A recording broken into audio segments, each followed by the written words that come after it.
My husband's funeral was quiet. The casket was closed. Our three children stood beside me crying. Then my phone buzzed. A text message from Robert's number. I'm not in the coffin. Don't trust the kids. Get out now. My hands were shaking so badly, I dropped the phone. If Robert wasn't dead, then who was in that casket? And why were my children crying over an empty coffin? Before I tell you what happened next, let me know where you're watching from in the comments. And if this story shakes you like it shook me, please hit that like button and subscribe for more real-life stories that will leave you questioning everything. My name is Patricia Moore, and I'm 58 years old. This story begins at my husband's funeral, but really it starts 6 months earlier when small, strange things started happening that I ignored.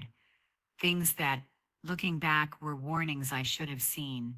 But when you trust your family completely, you don't look for signs of betrayal. You don't imagine that the people you love most are capable of planning your death. Let me take you back to the beginning, to when my life was normal and my family felt safe. Robert and I had been married for 35 years. We met in college, fell in love over shared dreams and late-night conversations, and built a life together that felt solid and real. He worked as an insurance broker, building his own successful agency over the years. I taught high school English for 3 decades before retiring 2 years ago. We had 3 children. Michael, our oldest at 32, worked in finance. Sarah, 29, was a real estate agent. Jennifer, our youngest at 26, was in medical school. We were proud of them. They'd all done well, found careers they enjoyed, seemed to be building good lives. Robert and I had planned for retirement carefully. We'd saved money, invested wisely, paid off our mortgage. We owned our home outright, a comfortable 4-bedroom house in a good neighborhood. We had retirement accounts, life insurance policies, and enough saved that we could travel, help our kids when needed, and live comfortably without financial stress. 6 months ago, things started to shift in ways I didn't recognize as dangerous at the time. It began with Michael. He came to dinner one Sunday, looking stressed, distracted. When Robert asked what was wrong, Michael hesitated, then admitted he'd made some bad investments, lost a significant amount of money. He was worried about his job, about his future. How much? Robert asked. About $200,000, Michael said quietly. I thought I could make it back quickly, but the market turned against me. I'm in trouble, Dad. Robert and I looked at each other. That was a lot of money, but Michael was our son. We can help you, Robert said. Not with all of it, but we can lend you something to keep you afloat until you sort this out. We gave Michael. It hurt our savings, but that's what parents do. We help our children when they need it. 2 weeks later, Sarah showed up at our door in tears. Her real estate business was failing. She'd overextended herself, bought properties she couldn't sell, owed money to investors. She needed help desperately. How much? I asked, though I was starting to feel uneasy about how both of our children suddenly needed large amounts of money. $75,000. Sarah sobbed. I know it's a lot, but if I don't pay these investors back, they're threatening legal action. I could lose everything, Mom. Robert looked troubled, but he couldn't stand to see his daughter crying. We gave her $60,000, taking it from our retirement account. It significantly depleted our savings, but again, she was our child. Jennifer came to us a month later with her own crisis. Medical school was more expensive than she'd anticipated. She'd taken out loans, but they weren't enough. She was considering dropping out unless she could find more funding. I just need $40,000 to get through the next year, she said. Then I can work and pay you back. Please, Mom. Dad, I'm so close to finishing. By this point, Robert and I were financially strained. We'd given away $110,000 in 2 months, but Jennifer was our youngest, our baby. The thought of her giving up on her dreams broke our hearts. We gave her $35,000, the last large amount we could afford to part with without touching the life insurance policies or selling assets. After Jennifer left, Robert and I sat in our kitchen in silence. This feels strange, I said finally. All three of them having financial crises at the same time. Bad luck, Robert said, but his voice lacked conviction. Or maybe we raised kids who are bad with money. Do you think they planned this, to all come to us at once? No, Robert said firmly. They're our children, Pat. They wouldn't manipulate us like that. But I noticed things after that, how the three of them had suddenly become very close, constantly texting each other, meeting for lunch without inviting us, how they'd ask detailed questions about our finances, our insurance policies, our will. Have you updated your will recently? Michael asked one evening. Why do you ask? Robert replied. Just wondering. Making sure everything's in order. That's what responsible people do. It felt off, but I pushed the feeling away. These were my children. I'd raised them. I knew them. Or I thought I did. 3 months ago, Robert started feeling sick. It began with fatigue, then nausea, then weakness. He went to the doctor, who ran tests and said it looked like his heart was failing, rapidly deteriorating cardiac function, possibly brought on by stress and genetics. How long? Robert asked. Hard to say. Could be months.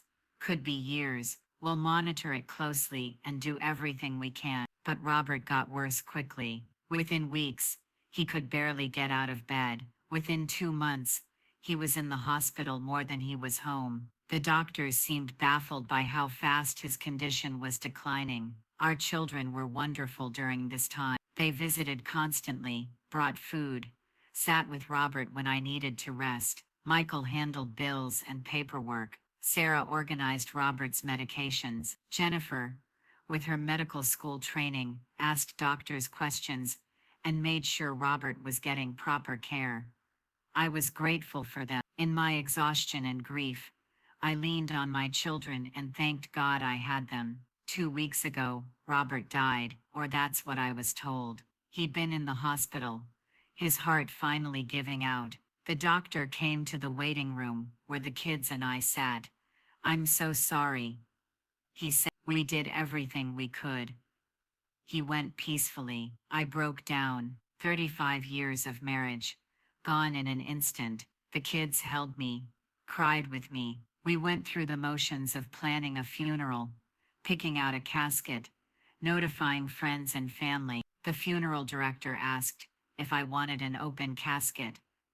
No, Michael said quickly. Dad wouldn't have wanted that. He was very private. Closed casket is more dignified. I agreed, too grief-stricken to question it. The funeral was scheduled for the following week. During that week, strange things happened that in my grief, I barely registered. Michael spent a lot of time in our home office, going through Robert's papers, just handling estate stuff. Mom, don't worry about it.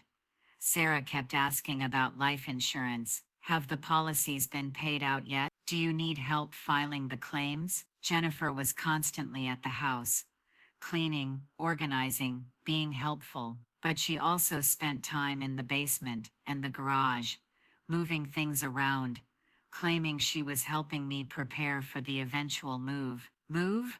I asked. I'm not moving. Not now, Mom, but eventually you'll want something smaller. We're just getting prepared. The funeral was held on a gray Wednesday morning at a small church we'd attended for years. The casket sat at the front, polished dark wood, closed as Michael had insisted. Flowers surrounded it. About 50 people came, friends, colleagues, distant relatives. I sat in the front pew with Michael on my left, Sarah next to him, and Jennifer on my right. They were all dressed in black, all crying quietly, perfect grieving children. The service was brief. A pastor who hadn't known Robert well said generic things about love and loss and heaven. People came forward to offer condolences. Some cried. It was all very normal, very expected. Then about halfway through the service, my phone vibrated in my purse. I almost ignored it. Who checks their phone at a funeral? But the vibration was insistent. 3 buzzes in quick succession. Jennifer glanced at me, her eyes red from crying. Do you need to check that? She whispered. No, it's fine, but it buzzed again and again. Whoever was texting me wasn't stopping. I'm sorry, I whispered to Jennifer. I should just silence it. I pulled my phone from my purse, intending to turn it off, but when I looked at the screen, I froze. 5 text messages, all from Robert's number. My heart stopped. This had to be a mistake. Someone had his phone, was playing a cruel prank, but my hands trembled as I unlocked my screen and read the messages. First message: Pat, listen to me, I'm alive. Second message: I'm not in that coffin. They tried to kill me. Third message: the kids planned this, all 3 of them. Fourth message: they're going to kill you next, today, after the funeral. Fifth message: get away from them now. Don't let them know you know. AKT normal. I stared at the screen, unable to process what I was reading. This couldn't be real. Robert was dead. I'd seen the death certificate. The doctor had confirmed it. The kids had been with me through everything, but the texts kept coming. I know this sounds insane, but I discovered their plan 2 days before they tried to kill me. I've been hiding, watching, waiting for the right moment to warn. Check the coffin if you can. It's not me in there. They got a body from somewhere. I don't know where. The life insurance is worth $2 million. They need us both dead to get it. My hands were shaking so badly I could barely hold the phone. I looked up at the casket, then at Michael beside me, his head bowed, shoulders shaking with sobs. At Sarah beyond him, dabbing her eyes with a tissue. At Jennifer on my right, holding my hand, squeezing it gently. Were they acting? Were these tears fake? Was I sitting next to people who had tried to murder their father and were planning to murder me? Another text. I'm watching from outside through the window. Don't look for me. They'll notice. When the service ends, tell them you need air. Go out the side door alone. I'll meet you. We'll call the police together. I couldn't breathe. This couldn't be happening. But what if it was? What if Robert was alive? What if our children, our babies, were actually capable of murder? I looked at Jennifer again. She was looking at me with concern. Mom, are you okay? You look pale. I'm fine, I managed to say. Just overwhelmed. She squeezed my hand again. Was it comfort, or was she making sure I stayed in place? The service continued. The pastor was saying something about ashes and dust. People were singing a hymn. My mind was racing. If Robert was alive and telling the truth, I was in immediate danger. The kids had tried to kill him and would try to kill me. I needed to get away from them without alerting them. If this was a prank or a hacking, or somehow not real, I was about to make a fool of myself and hurt my grieving children. But if there was even a chance Robert was telling the truth. Another text. After the service, they're going to suggest going back to the house together. Don't go. Make an excuse. Get away.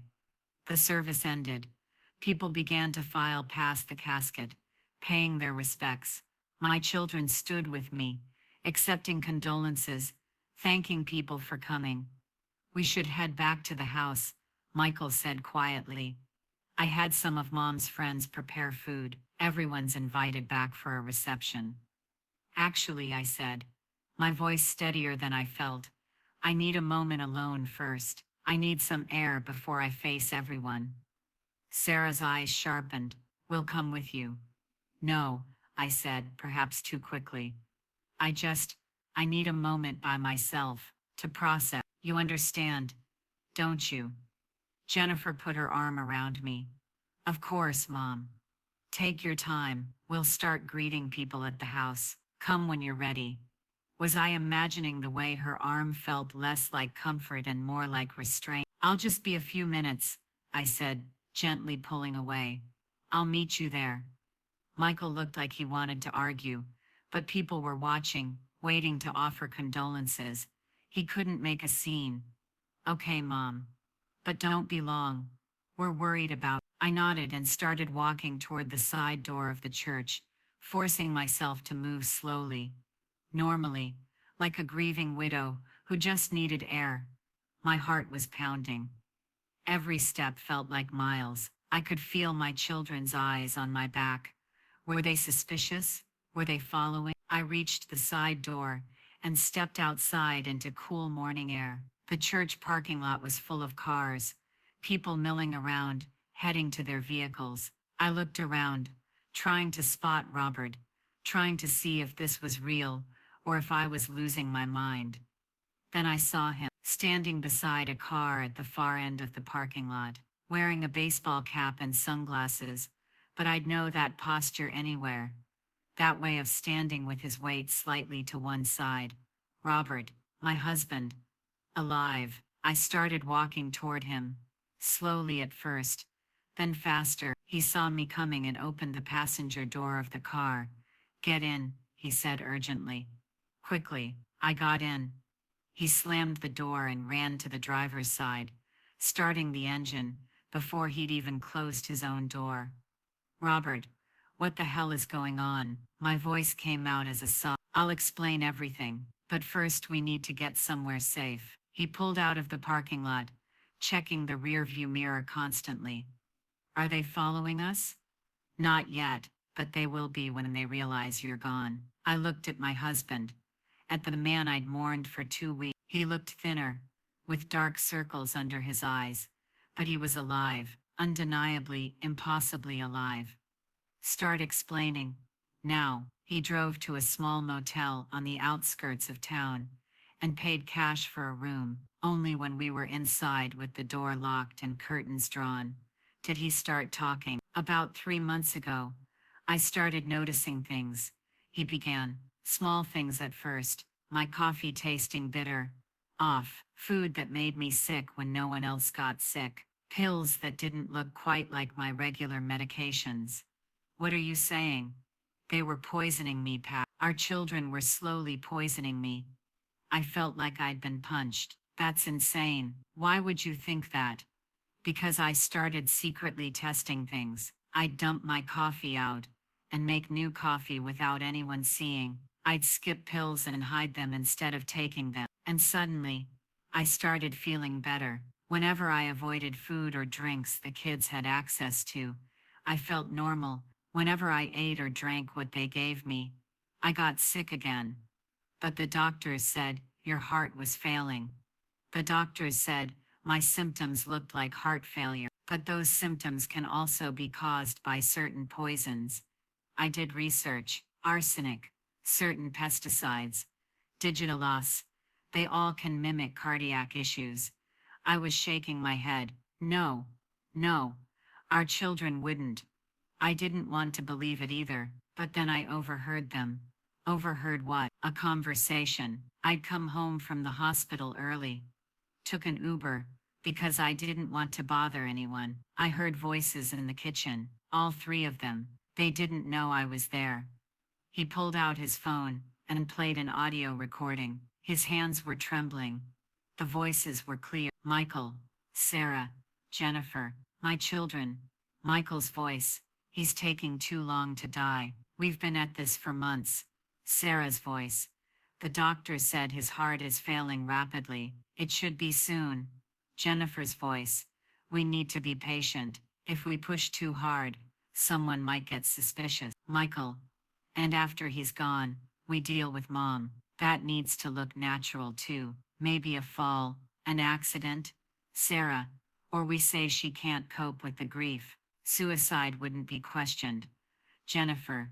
Whatever we do, it has to be clean. The insurance company will investigate if anything seems off. Michael. $2 million, split 3 ways, plus the house, the investments, everything. We'll finally be free of their judgment, their control. They're holding money over our heads. The recording stopped. I sat there, frozen, unable to process what I'd just heard. That's why I faked my death. Robert continued. I realized If they knew I'd discovered their plan, they'd just kill me faster, and then come after you. But if they thought they'd succeeded, I'd have time to figure out how to save you and gather evidence to send them to prison. How did you fake it? The doctor, the death certificate. I have a friend, another insurance broker, who owed me a favor. He helped me. We found a body from a medical school cadaver program, one that matched my approximate age and build. My friend's brother works in the coroner's office. They created false paperwork. It was risky and illegal as hell, but it was the only way to save both of us. The coffin has a stranger in it, someone who died weeks ago, and whose body was unclaimed. I know how horrible that sounds, but it was him or us. I looked at my husband, at the man who'd faked his own death to save my life. Why didn't you just tell me? Why let me grieve? Because you're a terrible liar, Pat. Always have been. If you'd known I was alive, the kids would have seen it on your face. They would have known something was wrong. They would have acted faster, more desperately. I needed them to think they'd won, so they'd get careless. What about evidence? What about proof, besides a recording they'll claim is fake?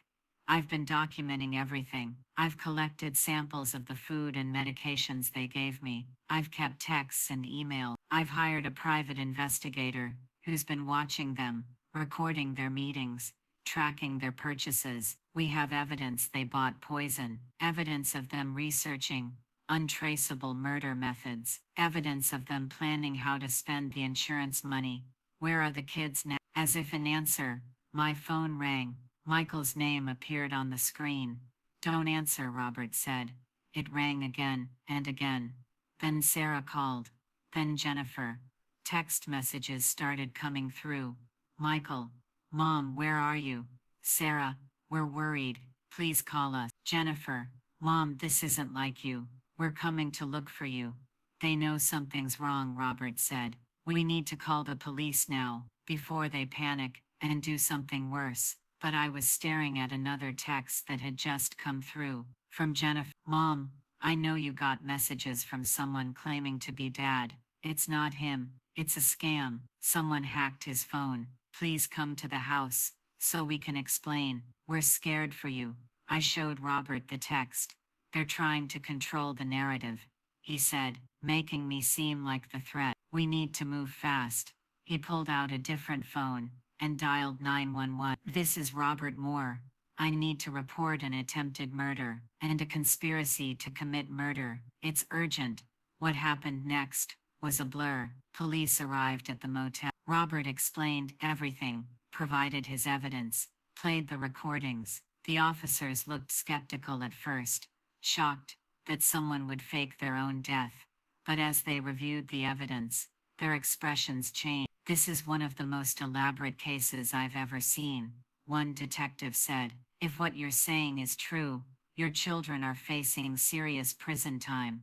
It's true, Robert said, quietly. I wish to God it wasn't, but it's true. Police were dispatched to our house, where Michael, Sarah, and Jennifer were waiting for me. I wasn't there when they were arrested, but Robert and I watched the news coverage later that night from a safe house. Our 3 children, being led out of our home in handcuffs. Michael arguing with officers, Sarah crying, Jennifer silent, her face blank. The investigation moved quickly after that. The police tested the substances Robert had said, confirmed the presence of arsenic and digitalis, both capable of mimicking heart problems, both potentially fatal in the doses being administered. They examined Robert's medical records and concluded that his symptoms were consistent with poisoning, not natural heart failure. They recovered the body from the coffin, confirmed it wasn't Robert, began investigating how it had been obtained, though that opened up a whole different can of legal worms that Robert would have to answer for. They searched the kids' homes and found more evidence. Purchases of poison disguised as pest control, internet searches about insurance fraud, about undetectable murder methods, about how to stage accidents. Most damning were the continued text conversations between the 3 of them, planning what to do with the insurance money, how to split up our assets, How to make my death look natural once Robert was gone. Sarah had suggested carbon monoxide poisoning. Mom will just go to sleep and not wake up. It'll look peaceful. Michael had preferred a staged break-in gone wrong. Make it look like an intruder killed her. Random violence. Jennifer, chillingly clinical, had suggested more poison. We already got away with it once. Why change methods? The trial was a media sensation. 3 adult children accused of attempting to murder both parents for insurance money. The testimony was devastating, the evidence overwhelming. The prosecution built their case methodically. They started with the audio recording Robert had made of the children's conversation. The jury listened in stunned silence as Michael, Sarah, and Jennifer's voices filled the courtroom, casually discussing their father's death and planning their mother's murder. The defense tried to claim the recording was fabricated, taken out of context, or somehow altered, but audio forensics experts testified that it was authentic, unedited, and clearly showed premeditation. Then came the medical evidence. Dr. Elena Rodriguez, a toxicologist, took the stand and explained in detail what arsenic and digitalis do to the human body. These substances, when administered in small doses over time, create symptoms that closely mimic heart disease. She testified. The victim experiences fatigue, chest pain, irregular heartbeat, shortness of breath. Most doctors would diagnose cardiac failure and never think to test for poison. In your expert opinion, the prosecutor asked, was Robert Moore being poisoned? Without question, the samples he preserved showed significant levels of both arsenic and digitalis. The dosages were carefully calculated. Too much would kill immediately and raise suspicion. The amounts found suggested someone with medical knowledge was administering them. All eyes turned to Jennifer, sitting at the defense table in her neat suit, her face impassive. The prosecution then called Robert to the stand. Watching my husband walk to that witness box, knowing he was supposed to be dead, was surreal. The jury was riveted. Mr. Moore, can you explain why you faked your own death? The prosecutor asked. Robert's voice was steady but filled with pain. Because I realized my children were trying to kill me.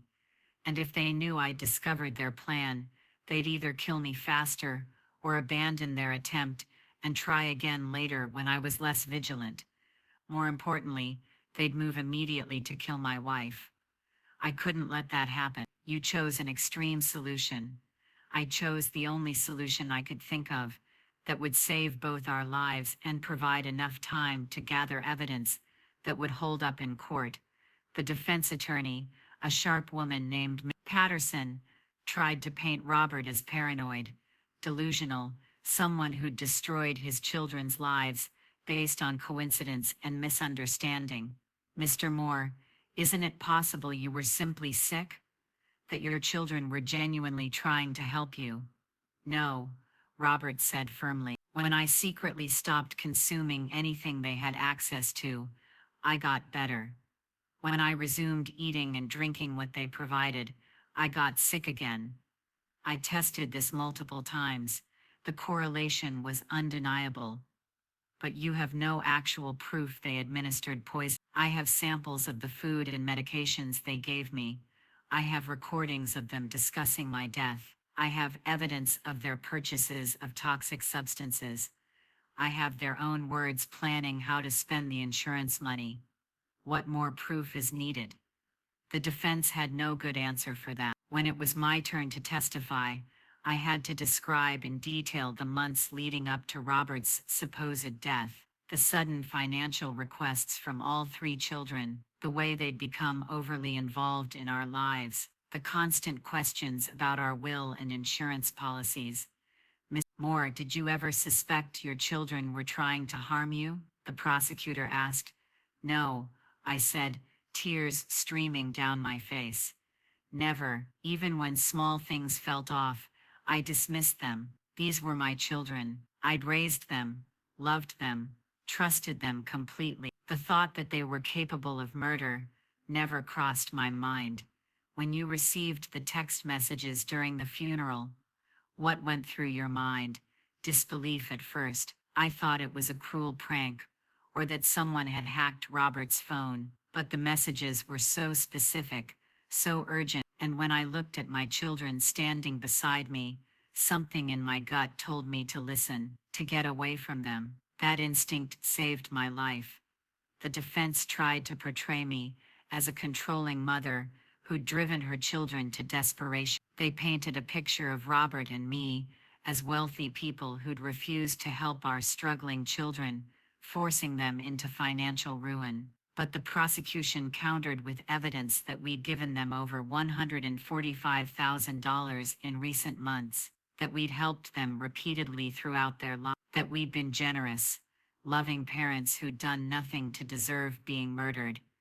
The children's financial records told a damning story. Sarah hadn't invested in real estate at all. She'd spent the $60,000 we gave her on designer clothes, luxury vacations, and a new car. Michael hadn't lost money in investments. He'd gambled it away and owed money to people he was afraid of. Jennifer's medical school crisis was fabricated. She'd dropped out a year earlier, but hadn't told us, using tuition money for other expenses. They'd lied about everything to manipulate us out of money, and when they'd gotten what they could from us while we were alive, they'd decided to get the rest by killing us. The most chilling testimony came from the private investigator Robert had hired, a former police detective named Marcus Webb.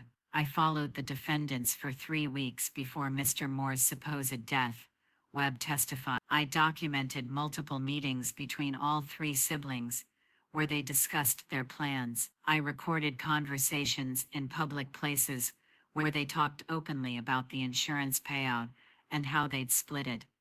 Can you give us an example of one of these conversations? Webb consulted his notes. On March 15th, I observed all 3 defendants meeting at a coffee shop. Michael Moore said, quote, 2 more weeks, max. Dad's barely holding on. Then we give it a month, make sure no one's suspicious, and handle. Sarah Moore responded, I already picked out the house I'm buying with my share. Jennifer Moore laughed and said, don't spend it all before we have it. We need to be smart about this. The jury looked horrified. Several were crying. When the defense called Michael to testify in his own defense, it was a disaster for them. Michael was defensive, angry, unable to hide his resentment. Mr. Moore, did you love your father? His attorney asked. Of course I did, but love doesn't pay bills. My parents had money they weren't using. They were sitting on it while their children struggled. That's not love. That's selfishness. So you felt entitled to their money? I felt they should have been more generous. They worked their whole lives for what? To die with a full bank account. That money should have gone to us while they were alive to see us enjoy it. Did you try to kill your father? Michael hesitated too long. No, but if I had, it would have been a mercy. He was old, sick, his quality of life was terrible, and afterward, Mom would have been taken care of, and we'd have gotten what was rightfully ours anyway. Even his own lawyer looked shocked. The prosecutor was smiling. Michael had essentially admitted that he'd considered murder and felt it would have been justified. Sarah didn't testify. Her lawyer advised against it. She sat at the defense table crying throughout the trial, occasionally looking at me with what might have been remorse, or might have been anger at being caught. Jennifer did testify, and she was cold, calculated, and utterly without remorse. Moore, did you administer poison to your father? The prosecutor asked during cross-examination. I provided him with medications prescribed by his doctor and supplements to support his health. Jennifer answered carefully. Supplements that contained arsenic and digital. I don't know what was in those supplements. I purchased them from online vendors who claimed they were natural health products. Did you research the symptoms of arsenic poisoning? I'm a medical student. I research many conditions. Did you specifically research how to poison someone without being caught? I researched many topics for my studies. She was good at deflecting, but the jury wasn't buying it. Her cold demeanor, her refusal to show any emotion about her father's suffering, or her mother's terror, painted her as exactly what she was, a calculating person who'd seen her parents as obstacles to be removed. The closing arguments were powerful. The defense tried one last time to paint this as a misunderstanding, a tragic family conflict blown out of proportion by paranoid parents. But the prosecution's closing was devastating. Ladies and gentlemen, this isn't a complicated case despite what the defense wants you to believe. 3 adult children decided they wanted their parents' money now, not later, so they made a plan. They would slowly poison their father, make it look like natural heart failure. Then they would kill their mother, make it look like an accident or suicide, brought on by grief. And then they would collect $2 million in life insurance, plus whatever assets their parents had accumulated over. The prosecutor paused, letting that sink in. They almost succeeded. If Robert Moore hadn't overheard one conversation, if he hadn't had the presence of mind to test his theory about being poisoned, if he hadn't taken the desperate measure of faking his own death, both he and Patricia Moore would be dead right now, and these 3 defendants would have gotten away with murder. She pointed at Michael, Sarah, and Jennifer. They showed no mercy to their parents. They felt no remorse about slowly killing their father. They had no hesitation about planning their mother's death. And even now, sitting in this courtroom, facing overwhelming evidence, they show no genuine regret for what they did, only anger that they were caught. The jury deliberated for 8 hours. When they returned, their expressions told the story before the verdicts were read. Guilty, on all counts, all 3 defendants. The sentencing hearing was held 2 weeks later. This is when victims can make impact statements, when the convicted can ask for mercy, when the judge decides how long someone will spend in prison. Robert and I both made statements. Robert's was brief, clinical, describing the physical suffering of being poisoned, the terror of realizing your children want you dead, the heartbreak of losing your family to greed. Mine was longer. I needed the children to hear it, even though I doubted it would matter to them. Michael, Sarah, Jennifer. I began looking at each of them. I held each of you when you were born. I stayed up nights when you were sick. I sacrificed for you, celebrated with you, loved you unconditionally. When you came to me asking for money, claiming you were in crisis, I gave it without hesitation because that's what mothers do. My voice broke, but I continued. You weren't in crisis. You lied to manipulate us. And when you'd taken what you could get while we were alive, you decided to kill us for the rest. You poisoned your father. You watched him suffer. You planned my death. And you felt no guilt because in your minds, we were just obstacles between you and money. You felt entitled to. I wiped tears from my face. I want you to know that I forgive you, not because you deserve it, but because I need to let go of the hate to survive. But forgiveness doesn't mean I ever want to see you again. You are dead to me. The children I raised are gone. Whatever you are now, you're not my children anymore. Michael stared at the table. Sarah cried. Jennifer looked at me with cold eyes. The judge then delivered sentences that reflected the severity of their crimes. Michael Moore, you orchestrated this conspiracy. You recruited your sisters. You researched methods. You purchased materials. You have shown no remorse, and even suggested your father's death would have been a mercy. I sentence you to 30 years in state prison. Michael's face went white, but he said nothing. Sarah Moore, you actively participated in this conspiracy. You helped administer poison. You planned your mother's death. You showed some emotion during this trial, but I'm not convinced it's genuine remorse. I sentence you to 25 years in state prison.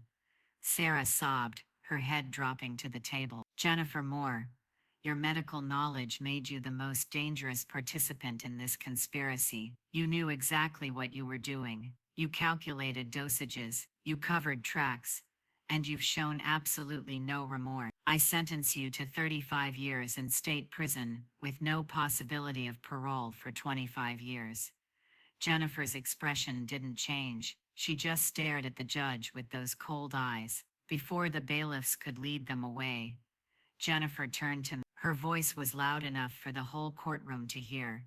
You should have just died when we planned. It would have been easier for everyone. Now you have to live knowing your children hate you. I raised you, I whispered. I loved you. How did you become this? You made us this way, she said coldly. Always controlling, always judging, always making us beg for what should have been ours. We're your children. We deserved that money while you were alive, not after you were dead. You forced us into this. The bailiff pulled her away before I could respond, but her words echoed in my mind for days, weeks, months afterward. The aftermath of the trial was complicated. The media attention was intense. We were interviewed on news programs, featured in true crime podcasts, written about in articles with headlines like Parents Narrowly Escape Murder Plot and Funeral Text Saves Woman's Life. Some of the attention was sympathetic. People called us brave, smart, lucky to be alive. But some of it was accusatory. Online commenters debated whether we'd been bad parents, whether we'd driven our children to desperation, whether we deserved what had almost happened to us. Those comments hurt almost as much as the betrayal itself. Robert and I went to therapy, both together and separately. My therapist, Dr. Sarah Chen, specialized in trauma and family violence. You're experiencing a unique form of grief, she explained. You're mourning children who are still alive. They're not dead, but they're gone from your lives forever. And that's complicated because there's no closure, no body, no funeral to mark the ending, just the ongoing knowledge that they exist somewhere, hating you. Do you think Jennifer was right? I asked during one session. Did we make them this way? Dr. Chen was quiet for a moment. Patricia, I've reviewed everything about this case. I've heard the recordings, read the transcripts. Your children didn't act out of desperation or abuse. They acted out of entitlement and greed. You weren't perfect parents, no one is, but you didn't create murderers. They made choices. They chose to lie, to steal, to kill. Those were their decisions. But maybe if we'd given them more money, they'd have spent it and come back for more. Giving entitled people what they demand doesn't fix the entitlement, it reinforces it. You gave them $145,000, and instead of being grateful, they decided to kill you for more. That's not your failure, that's theirs. The therapy helped, but the pain remained. We sold our house, the one where we'd raised our children, where we'd celebrated birthdays and holidays, where we'd built our family. We couldn't live there anymore. Every room held memories that now felt tainted. We moved across the country to a state where no one knew our story. We changed our names legally, becoming Robert and Patricia Jensen. We started over, building new lives, making new friends who knew nothing about our past. It's been 2 years since the trial. We're still together, still married, still working through the trauma. Some days are better than others. Robert struggles with guilt. I should have seen it sooner, he says. I should have protected you better. You saved us both, I remind him. If you hadn't investigated, if you hadn't faked your death, we'd both be dead. But at what cost? We lost our children. We lost our lives. We're in hiding, using false names, jumping at shadows. We're alive, I tell him. That's what matters. We're alive, but are we? Sometimes I wonder. We're breathing, eating, going through the motions of living. But the people we were before died at that funeral. When I got that text, when our world shattered, all 3 children are in prison. Michael is at a facility upstate. Sarah is in a women's prison, 2 states away. Jennifer is in a maximum security facility for violent offenders. None of them have written to us. None have asked for forgiveness or admitted what they did was wrong. According to the news reports, they've become model prisoners, working in prison jobs, taking classes, giving the appearance of rehabilitation. But I know better. They're not sorry. They're just biding time, waiting for the day they're released, probably still blaming us for everything. Sometimes I wake up in the middle of the night, convinced I hear them outside our new home, waiting, watching, planning. Robert says it's PTSD, trauma response, that they're locked away and can't hurt us. But fear doesn't respond to logic. I'm 60 years old now. I thought I'd be a grandmother by now, celebrating holidays with my grown children and their family. Instead, I'm childless, using a fake name, looking over my shoulder, unable to trust anyone completely. The lesson I've learned is harsh. You can do everything right as a parent and still raise children capable of terrible things. You can love unconditionally and still be betrayed. You can build a family that seems solid and discover it was built on sand. But I also learned this: trust your instincts. When something feels wrong, investigate it, even if it means suspecting the people you love most. And if someone warns you, even in the most impossible, unbelievable way, listen. Robert's text at his own funeral saved my life. His willingness to fake his death, to let me grieve him, to hide and watch and wait for the perfect moment to warn me. That's love.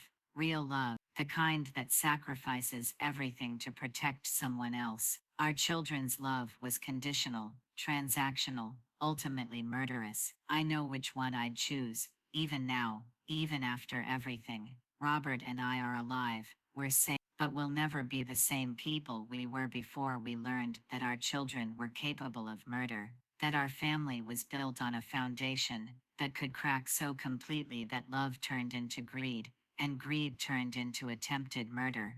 The funeral was the ending they planned. Robert's text was the beginning of our survival, and the empty coffin held not just a stranger's body, but the death of the family we thought we had. God bless you all, and please watch the people around you, even the ones you think you know better.